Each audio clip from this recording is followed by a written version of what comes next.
morning from Bangkok. Hey! We are super excited to go to Bhutan. It's my first time. Yes, it's going to be really fun. I hope we miss this. No, she just lost her passport. That's okay. See you in Bhutan. Cheers! Bye. Cheers! We arrived in Paro International Airport, which is one of the most dangerous airports in the world to land. The airport is located in a deep valley surrounded by high Himalayan mountains, which makes it very challenging for pilots. The airport is built in a traditional Bhutanese architectural style.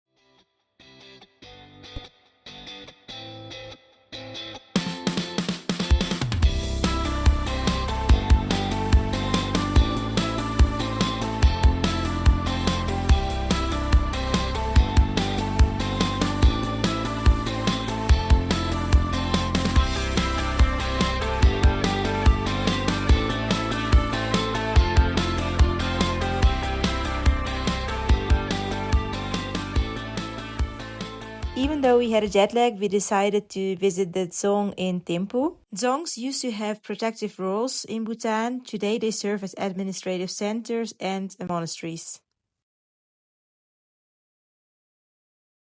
So we are now in the Dzong, standing next to these prayer wheels, and the idea of these wheels is to do a wish and then turn them and then just continue until the end, and then with the wind, the prayers, so the text, they get distributed in the air, sending good vibes and karma.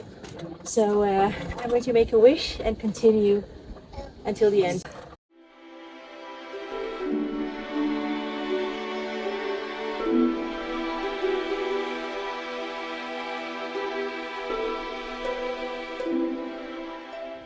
We just entered the temple of the Dzong, and actually because it's not allowed to take pictures, you will not find it online, and I think that makes it really unique. It's very colorful. There is like one main big Buddha in the center and a lot of little Buddhas, and I don't know if I can find a picture online, but yeah, it was very unique.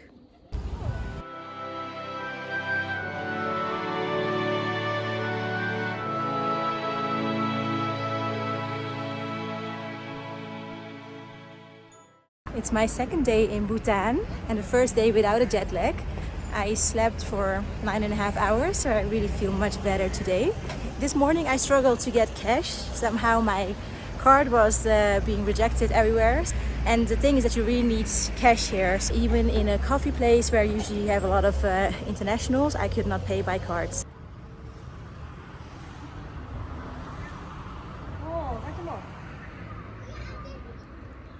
I am currently in a souvenir shop. There's a very cute street in Thimphu with a lot of cute shops with souvenirs.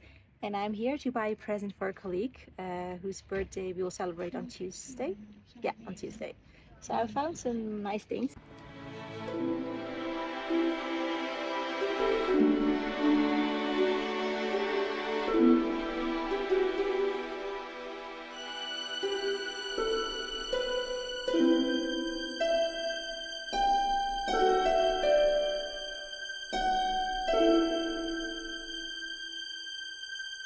Today we visited one of the highest Buddha statues of the world. It's 52 meters high, and it was made for the 60th birthday of the fourth king. You can see the Buddha from Thimphu and from different places in Bhutan. And we just took the taxi to get here because if you want to walk, it's 1.5 hours from Thimphu, and there's not really a pedestrian place to walk. So it was just easier to take a taxi.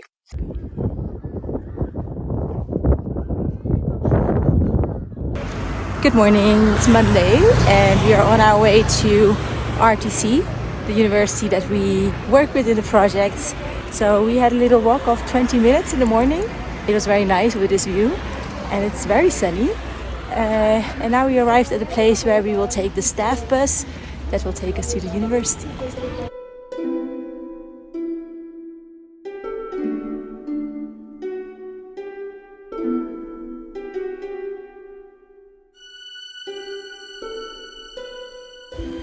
So we will be spending this week at the campus of RTC, so Royal Thimphu College. RTC is part of Royal University Bhutan, which is the first and oldest university in Bhutan. Royal University Bhutan consists of many colleges, and RTC is one of them. But most of the colleges are governmental, and there are only 2 private colleges, which are RTC. So where we are now, and the other one is NRC, which stands for Norbulichter College.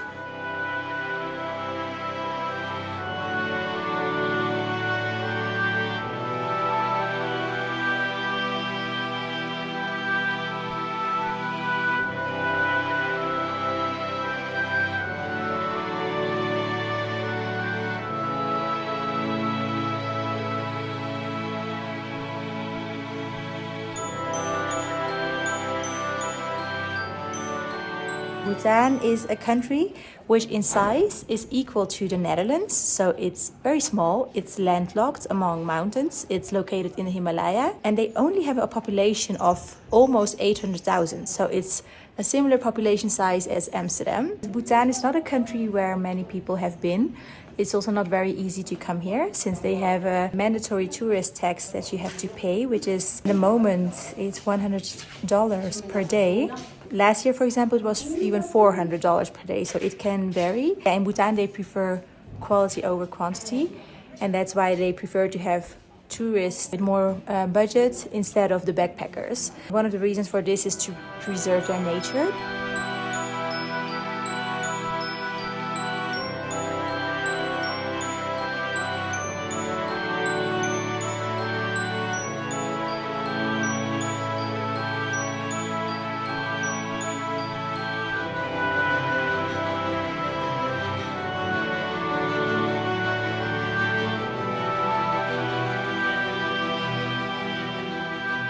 We are in a very cute shop. It's called CSI. They sell a lot of nice local products like textile, jewelry, food.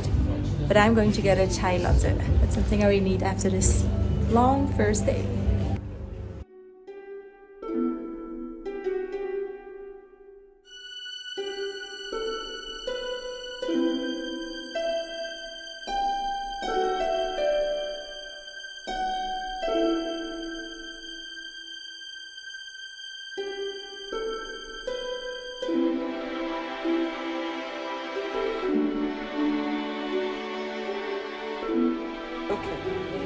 Good morning. Today is Wednesday, and this morning I went for a run with a colleague, and it's pretty high here. I expected that I would be a little bit out of breath because it was my first time running in Bhutan. We left at 6:30, and first, I felt that it was a bit heavy on the breathing, but then I also started feeling some pain in my ears, and so I just ran very slow. But when I came back in my room, I felt a bit of a headache. But my colleague said it's normal because she already ran multiple times here. So your body gets used to it. But also it was so beautiful. So now I'm just ready to go to RTC. And we have the second day of the conference. Because they are minorities, of course, they want to, the lefties. Oops. This is the view around. The participants of the seminar are arriving. The campus at RTC, Royal Thimphu College. And the best part, in Bhutan you will notice that there are a lot of dogs. 2 years ago when I was in Bhutan, there were even more. Now they are way less. I think they are sterilized. Yeah, also on the street and on the campus you see dogs everywhere. And that one is chilling in the sun.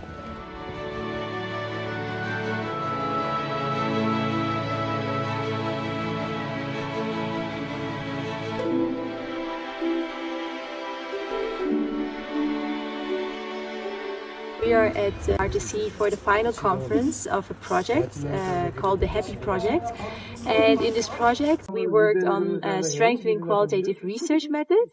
In Bhutan, they have something that only exists in Bhutan, which is the Gross National Happiness Index.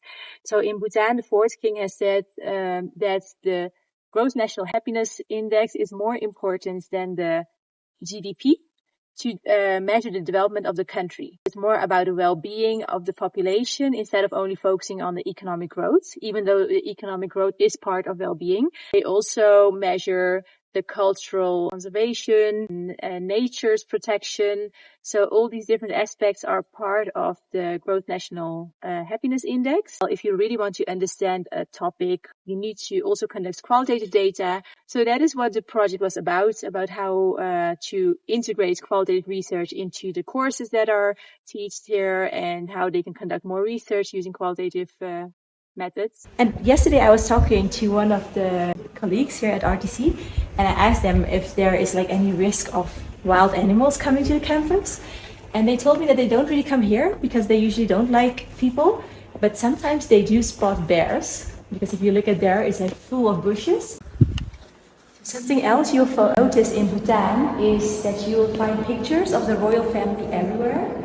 Currently they have the 5th king who is ruling. You also see on the Bhutanese flag, yellow stands for the monarchy, the orange color on the flag stands for Buddhism, and the dragon stands for perfection, or I have to look this up.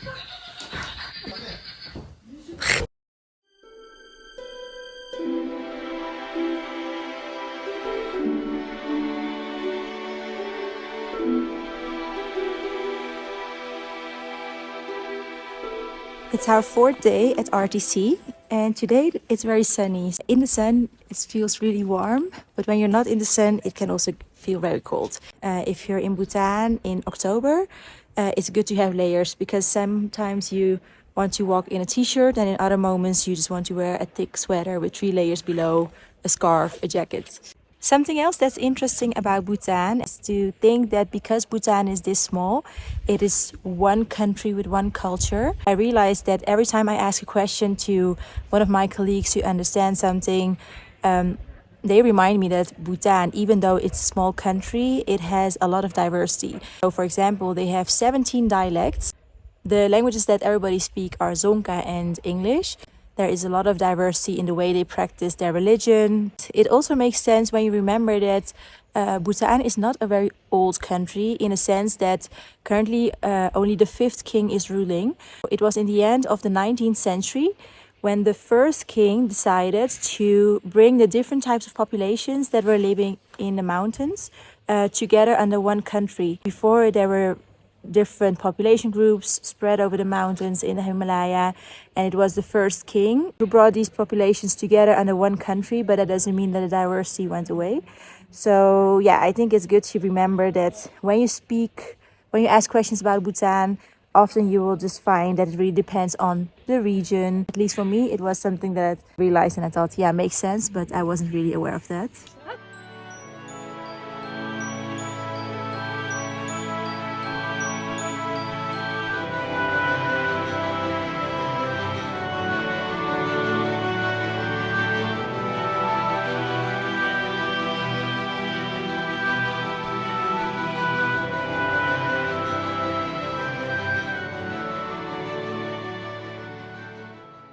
We just left from RTC. It's 2 in the afternoon. This is my colleague Lorraine, and we are going to Punakha. And that's our guide. Hello,